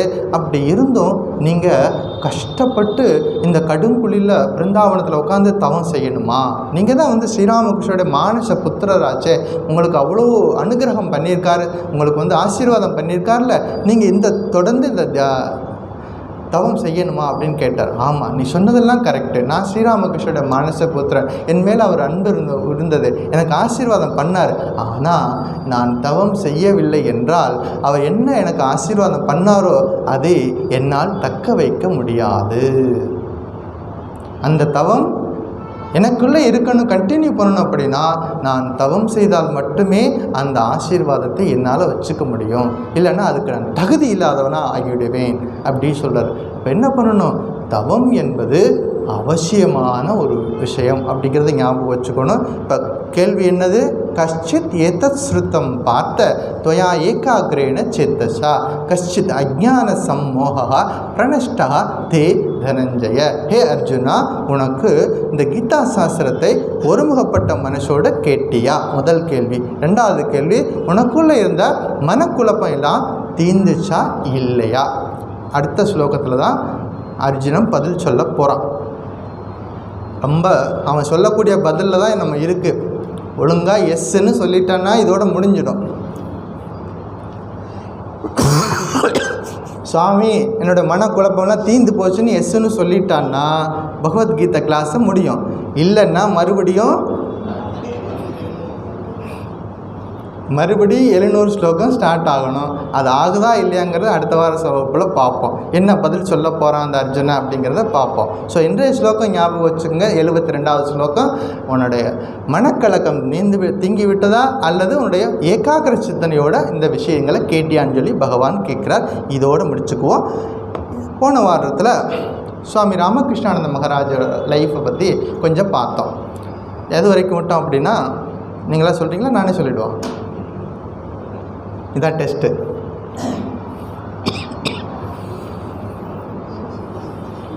சசி மகாராஜ் ஸ்ரீராமகிருஷ்ண மகாசமாதியோட அந்த முடிச்சிருக்கோம். மகாசமாதிக்கு அப்புறமா என்னாச்சு? அவர் இறந்து போயிட்டாருன்னு கூட தெரியாமல் இவன் அந்த சுடுகாட்டில் கூட அவர் விசிறிக்கிட்டே உட்காந்துருக்கிறார். அப்படி அவர் பிரியாத ஒரு நிலையில் இருக்கார். அதுக்கப்புறமா அவர் அஸ்தி எடுத்து கொண்டு போயிட்டு பாலடைஞ்ச பங்களாவில் அவங்க வந்து இருந்து தவம் பண்ணுறாங்கன்னு பார்த்தோம். அங்கேயும் கூட ஸ்ரீராமகிருஷ்ணருக்கு தொடர்ந்து சேவை பண்ணிக்கிட்டே இருக்கார். ஸ்ரீராமகிருஷ்ணர் இன்னும் உயிரோடு தான் இருக்காருன்னு சொல்ல நம்பிக்கையோடு அவருக்கு விசிறுவது எல்லா விதமான சேவைகளும் பண்ணிக்கிட்டே இருக்கிறார். வீடுகளில் போயிட்டு பிக்ஷை எடுத்து வாங்கிட்டு வந்து அதில் கிடைக்கக்கூடிய உணவை சமைச்சு ஸ்ரீராமகிருஷ்ணருக்கு அர்ப்பணம் பண்ணி அதை எடுத்து மற்ற துறவி சீடர்கள்லாம் எப்போதும் தியானத்திலே இருப்பாங்க, அவர்களுக்கு அவங்க கண்ணை திறக்கிறாங்களோ இல்லையோ வாயிலையாவது வச்சு ஊட்டி விட்டுருவார். அப்படியாவது கொஞ்சம் உணவு போகட்டும் அப்படின்னு சொல்லிட்டு அவ்வளோ கஷ்டப்பட்டு செய்வார். அவர் நிறைய சாஸ்திரங்களை மொழிபெயர்த்திருக்கிறாரு. அவர் நிறைய படித்தவர். ஏன்னா அவங்க அப்பாவே பண்டிதர் வீட்டு குடும்பத்தில் பிறந்தவர். நிறைய படித்தவர். நிறைய சாஸ்திரங்களை ஆங்கிலத்தில் மொழிபெயர்த்திருக்கிறார், பெங்காலியில் மொழிபெயர்த்திருக்கிறார். இப்படி செய்துட்ருக்கார். நிறைய மாணவர்களுக்கு பாடமும் சொல்லிக் கொடுப்பார். இவர்கிட்ட பாடம் படித்த நிறைய மாணவர்கள் பிற்காலத்தில் சன்னியாசிகளாக வந்திருக்கிறாங்க. குறிப்பாக சில பேரை சொல்கிறேன், என்ன நிறைய பேர் இருக்காங்க, குறிப்பாக சில பேரை நம்ம சொல்லலாம். சுவாமி விரஜானந்தர், சுவாமி விவேகானந்தருடைய பிரதம சீடர் சுவாமி விரஜானந்தர், சுவாமி பிரகாஷானந்தர், சுவாமி சுத்தானந்தர், இவங்கெல்லாம் பின்னாடி பிரசிடெண்ட்டாக வர்றாங்க. ராமகிருஷ்ண மடத்துடைய சுத்தானந்தர் பிரசிடெண்ட்டாக இருந்தவர், விரஜானந்தர் பிரசிடெண்ட்டாக இருந்தார், விமலானந்தர், சுவாமி போதானந்தர், சுவாமி ஆத்மானந்தர், இப்படி சொல்லிட்டு இந்த லிஸ்ட்டு போயிட்டே இருக்கும். நிறைய பேர் இவர்கிட்ட பாடம் படித்தவங்க பிற்காலத்தில் சன்னியாசிகளாக வருகிறார். தமிழ்நாட்டுக்கு வந்தார் நம்ம சசி மகாராஜால் ஈர்க்கப்பட்டு ஒரு இளைஞர் படிச்சுட்டு இருந்த இளைஞர் போய் அவர்கிட்ட பேசுகிறார். அவருக்குள்ள ஒரு தேசபக்தியை வந்து சசி மகாராஜ் சொல்லிக் கொடுக்குறார். அந்த தேசபக்தன் யார் தெரியுமா? வ.உ.சி. சிதம்பரம்னா நம்ம எல்லாரும் கேள்விப்பட்டிருப்போம். அவர் தான் கப்பலோட்டிய தமிழன். அந்த கப்பலோட்டிய தமிழனுக்கு தேசபக்தியை கொடுத்து அந்த சுதேச உணர்வை கொடுத்தது சசி மகாராஜோட கான்டாக்ட் மூலமாகத்தான் அப்படிங்கிறது நம்ம வரலாறில் படிக்கிறோம். இப்படி இதெல்லாம் வந்து ப்ராமினெண்ட்டாக தெரிஞ்ச ஒரு பேர்கள். எத்தனையோ ஆன்மாக்கள் அவரோட சந்திச்சிருப்பாங்க. யாரெல்லாம் சந்தித்தாங்களோ அவங்க எல்லாருக்கும் நல்ல ஒரு வழியை காட்டுறாரு சசி மகாராஜ். சுவாமிஜியோடைய வேண்டுகோளுக்கு இணங்க அவர் தென்னிந்தியாவுக்கு வருகிறார். சென்னைக்கு வந்து சேர்கிறார். ஐஸ் ஹவுஸில் தங்கியிருக்கிறார். ஐஸ் ஹவுஸுங்கிறது தான் இன்றைக்கி நம்ம பார்க்கக்கூடிய விவேகானந்தர் இல்லம். அங்கே தான் தங்குறார். ரொம்ப கஷ்டமான காலகட்டம். எவ்வளோ கஷ்டம்னா ரொம்ப சாப்பாட்டுக்கு வழியே இல்லாமல் ஒரு நிலை. அப்போ பல நேரங்களில் குரு மகாராஜிட்ட சண்டை போடுவார். நீ எதுக்காக என்னை அங்கேருந்து இங்கே கொண்டு வந்து வச்சுருக்கிற அப்படின்னு சொல்லிட்டு ஸ்ரீராமகிருஷ்ண பேசுவார், சண்டை போடுவார். அப்போ சில சமயங்கள் சுவாமிஜிக்கிட்ட சண்டை போடுவார். நீங்கள் தானே நீங்கள் அனுப்பிச்சி வச்சிங்க, இங்கே எந்த விதமான ஒரு ப்ரொவிஷனும் இல்லாமல் இருக்கேன், நான் எப்படி வந்து மேனேஜ் பண்ணுறது அப்படின்லாம் சண்டை போடுவார். அவ்வளோ இவர்கிட்ட ஒரு நிஷ்டை இருந்தது. ஒரு சமயம் சைதாப்பேட்டையில் ஒரு சொற்பொழிவுக்கு ஏற்பாடு பண்ணியிருந்தாங்க. ஒரு டைம் சொல்லிட்டாங்க. அவர் பிறப்பிட்டு கரெக்டாக போனார். அன்றைக்கி மழை வந்ததுனால எல்லோரும் யாருமே வரல. லெக்சருக்கு யாருமே வரல, ஒரு ஆள் கூட வரல. நேராக இருந்தாலும் மழை பெய்தாலும் கொடுத்த வாக்கை காப்பாற்றணும் அப்படிங்கிறதுனால குதிரை வண்டியில் கிளப்பி போய் அங்கே போய் குதிரை வண்டியை நிறுத்தினார். எந்த இடத்துல லெக்சர் பண்ணுமோ 1 மணி நேரம் லெக்சர் பேசிவிட்டு வண்டி எடுத்துகிட்டு வந்துட்டார்.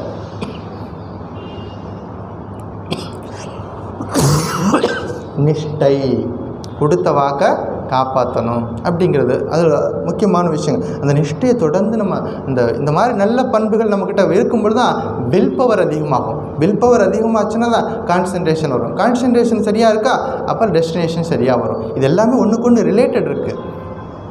ஆன்மீக வாழ்க்கைன்னா ஏதோ ஒரு புஸ்தகத்தை டெக்ஸ்ட்டு படித்து முடித்தா மட்டும் வந்துடாது. இது எல்லாமே சேர்ந்து வரணும் அப்படிங்கிறது ஞாபகம் வச்சுக்கணும். அப்படி இவருடைய வாழ்க்கையில் நிறைய விஷயங்கள் நடந்திருக்குது சென்னையில் இருக்கும் பொழுது.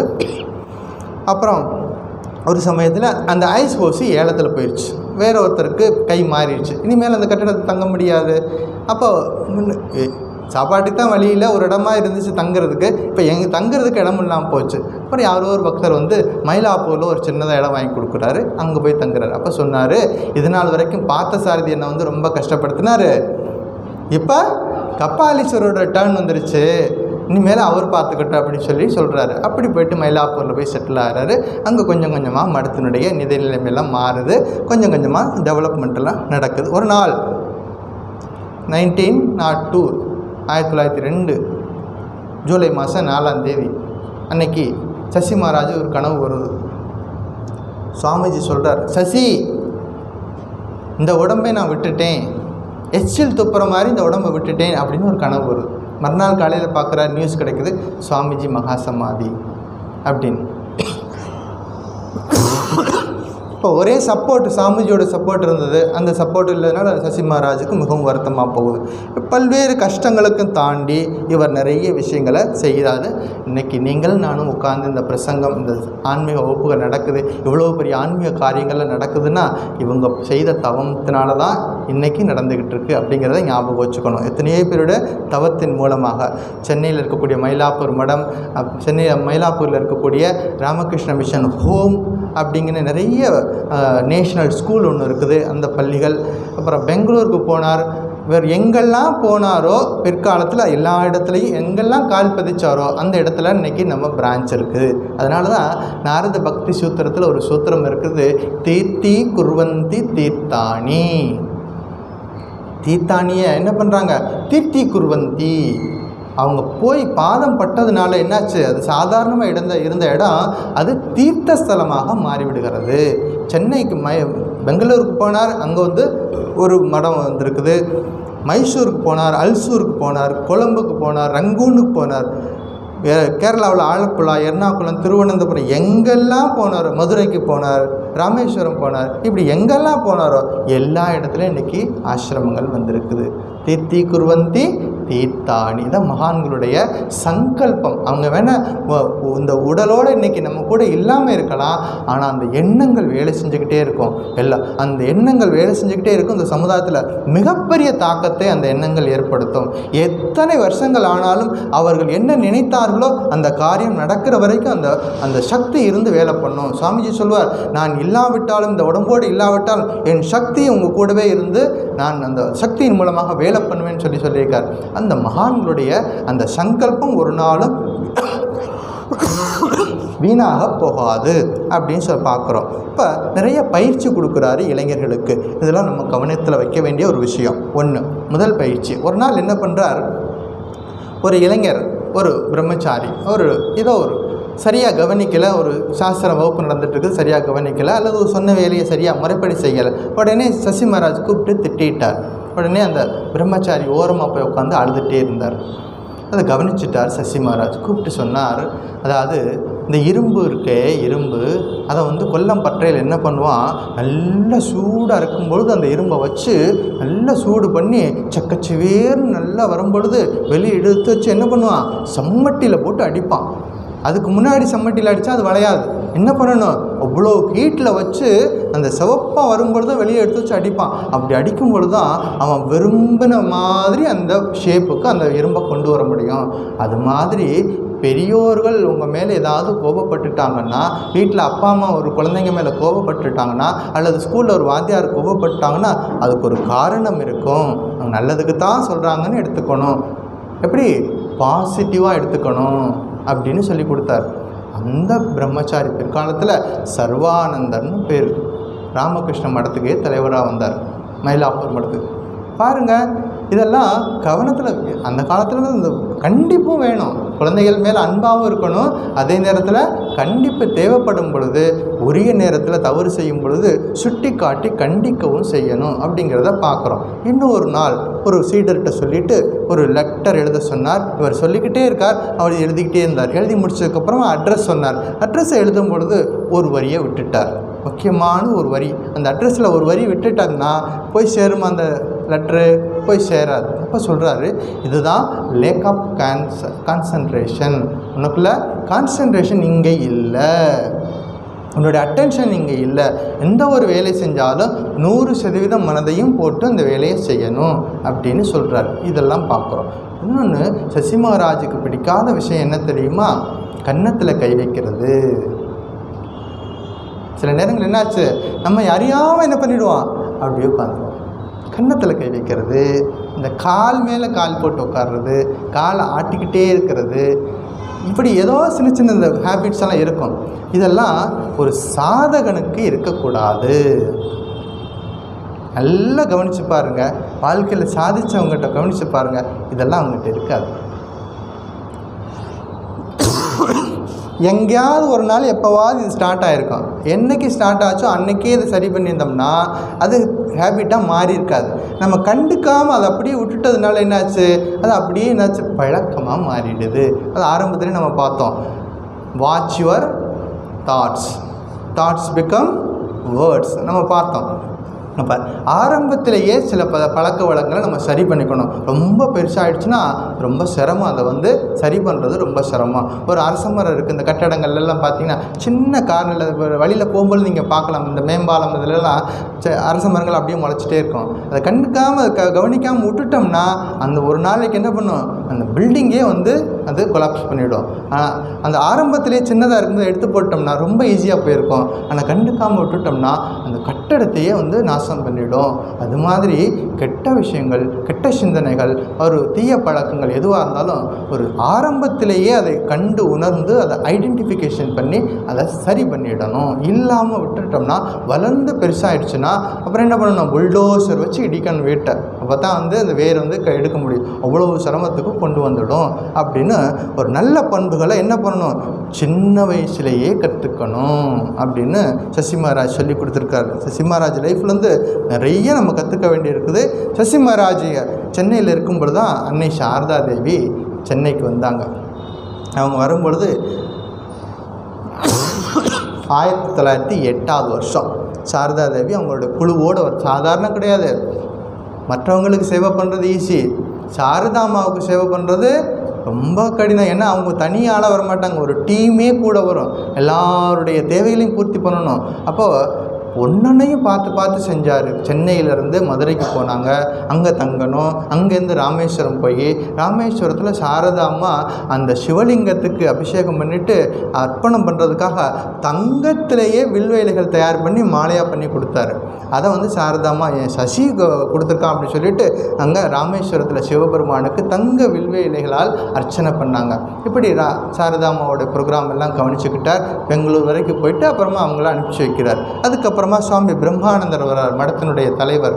அவர் வர்றார். அவருக்கு இதே மாதிரி எல்லா விதமான ஏற்பாடுகள்லாம் செய்து கொடுக்குறார். இவர் நிறைய ஏற்கனவே இவர் நல்லா படித்தவர்னு சொல்லியிருக்கிறேன். நிறைய படைப்புகள் ஆங்கிலத்திலையும் பண்ணியிருக்கார், மொழிபெயர்த்திருக்கார்.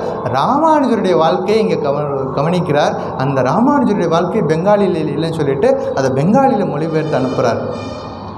இன்றைக்கும் ராமானுஜருடைய வாழ்க்கை வரலாறு நம்ம புஸ்தகத்தில் நம்ம புக் ஸ்டாலில் இருக்குது. Best translation. அந்த இன்றைக்கும் வைஷ்ணவர்கள் விரும்பி வாங்கக்கூடிய ஒரு புஸ்தகம் அது. சசி மகாராஜ் எழுதின ஸ்ரீ ராமானுஜருடைய வாழ்க்கை வரலாறு படித்து பாருங்கள். அவ்வளோ விஷயங்களை அவர் கோர்வையாக கொடுத்துருக்கிறார். அப்படி அனித்ய திருஷ்யேஷன்னு சுவாமிஜி மேலே ஒரு பாட்டு எழுதியிருக்காரு நம்ம சசி மகாராஜ். அப்புறம் பிரம்மச்சரிய தீட்சை, சன்னியாச தீட்சை, மடத்தில் நடக்கக்கூடிய தீட்சைக்கூடிய மந்திரங்கள், இன்றைக்கி நடக்கக்கூடிய பூஜா மந்திரங்கள், நம்முடைய மடத்தில் நடக்கக்கூடிய எல்லா பூஜா மந்திரங்களையும் எழுதினவர் இவர் தான். நம்முடைய மடத்தினுடைய ரிஷி அப்படின்னு சொல்லலாம். அவ்வளோ பெரிய முக்கியத்துவம் வாய்ந்தவர் அப்படின்னு பார்க்குறோம். அதாவது தன்னையே அர்ப்பணித்தவர், இந்த சங்கத்துக்காக, இந்த சமுதாயத்துக்காக தன்னையே அர்ப்பணித்தவர். அவ்வளோ கஷ்டப்பட்டு இந்த சவுத்தில் இருந்து காரியங்கள்லாம் செய்தார். 1911 உடம்பு சரியில்லாமல் போகுது. திரும்பவும் கல்கட்டாவுக்கு போகிறார். போய் அங்கே போயிட்டு சிகிச்சை எடுத்துக்கிட்டு வந்துட்டுருக்கார். ஒரு நாள் என்ன பண்ணுறார், ஒருத்தர் கேட்குறார், சுவாமி உங்கள் கனவில் மயானம், துளசி மாடம் இதெல்லாம் வருதா அப்படின்னு ஒரு பக்தர் கேட்டார். உங்கள் கனவில் மயானம், துளசி மாடம் இதெல்லாம் வருதாங்க. அப்போ சசி மகாராஜ் சொன்னார், அதெல்லாம் கிடையாது. என் கனவில் ஸ்ரீராமகிருஷ்ணர் வருவார், சாரதாம்மா வருவாங்க, சுவாமிஜி வருவாங்க, தட்சிணேஸ்வர் வரும், காசிப்பூர் வரும். எப்படி கனெக்டட் பாருங்கள். அப்போ எப்போதும் அந்த திருமூவரிலேயே லயிச்சிருக்கிறாரு அப்படின்னு பார்க்குறோம். ஒரு நாள் என்னாச்சு, உட்காந்துருக்கிறார், அட்டெண்டன்ட் கூட இருக்கிறார். உடனே சொல்கிறார், ஒரு பாய் எடுத்து விரிச்சு வை அப்படிங்கிறாரு. பாய் எடுத்து போடு, அவங்க பார் வந்திருக்கிறாங்க, 3 பேர் வந்திருக்கிறாங்க, பாய் எடுத்து போடு அப்படிங்கிறார். அந்த அட்டெண்டன்ட் இந்த பிரம்மச்சாரி பார்க்குறாரு, யாருமே இல்லை சுவாமி, நீங்கள் உட்காந்துருக்கீங்க, நான் உட்காந்துருக்கேன், யாருமே இல்லை, யாருக்கு பாய் போட சொல்கிறீங்க, பாய் எடுத்து போடு, ரொம்ப நேரம் நிற்கிறாங்க அப்படின்னு. பாய் எடுத்து போட்டார். அவங்க உட்காடுறாங்க. இவர் நமஸ்காரம் பண்ணுறார், பிரணாம் பண்ணுறார். முடிச்சுட்டு அவங்க போயிட்டாங்க, பாய் எடுத்து வச்சிரு அப்படிங்கிறார். கூட இந்த பிரம்மச்சாரிக்கு ஒன்றும் புரியலை. பாய் எடுத்து போட சொன்னார், பிரணாம் பண்ணுறாரு. அப்புறம் பாய் எடுத்து வைக்க சொல்லிட்டார். என்னென்னு கேட்டால் ஸ்ரீராமகிருஷ்ணர், சாரதாம்மா, விவேகானந்தர் 3 பேர் வந்தாங்க, என் கூட பேசினாங்க, எனக்கு ஆசீர்வாதம் பண்ணாங்க, போயிட்டாங்க. அதுக்கப்புறம் அவர் ரொம்ப நாள் இல்லை. அதுக்கப்புறமா என்னாச்சு, மகா சமாதி அடைகிறார். எப்படி எப்போதும் அந்த மூவருடைய உபதேசங்களை கடைபிடித்தார், அதற்காக வாழ்ந்தார். நமக்கு எல்லாருக்கும் அதுக்கு வழியை, நல்ல ஒரு வழியையும் காட்டியிருக்கிறார் சசி மகாராஜ். எப்போதும் சசி மகாராஜ் லைஃப்பை ஞாபகம் வச்சுக்கணும். அந்த முக்கியமான பண்புகளை சொல்லி கொடுத்துருக்கிறார். சின்ன வயசில் இருக்கும் பொழுதே நல்ல பண்புகளை கற்றுக்கொள்ள வேண்டும். அதாவது யாராவது நமக்கு ஒரு அறிவுரை சொன்னாங்கன்னா அதை காது கொடுத்து கேட்கணும். அதை பாசிட்டிவாக எடுத்துக்கணும். எனக்கு நன்மைக்காக, என்னுடைய நன்மைக்காகத்தான் சொல்கிறாங்க அப்படிங்கிற பாசிட்டிவாக எடுத்துக்கணும். எந்த ஒரு வேலை செஞ்சாலும் ஒருமுகப்பட்ட மனசோட வேலை செய்யணும். சின்ன சின்ன கெட்ட பழக்கங்கள் நமக்குள்ளே வரும் பொழுது அதை உடனடியாக ஐடென்டிஃபை பண்ணி அதை அப்போவே சரி பண்ணுறதுக்கு முயற்சி பண்ணணும். இது போன்ற நல்ல விஷயங்கள் நிறைய இருக்குது. வீட்டுக்கு போய் நிறைய படித்து பாருங்கள். ஸோ அடுத்த வாரம் ஸ்லோகா நம்பர் 73 அர்ஜுனன் என்ன பதில் சொல்கிறான் அப்படிங்கிறத பார்ப்போம். ஓம் சாந்தி சாந்தி சாந்தி. ஹரி ஓம் தத்சத். ஸ்ரீராமகிருஷ்ணார்ப்பணமஸ்து.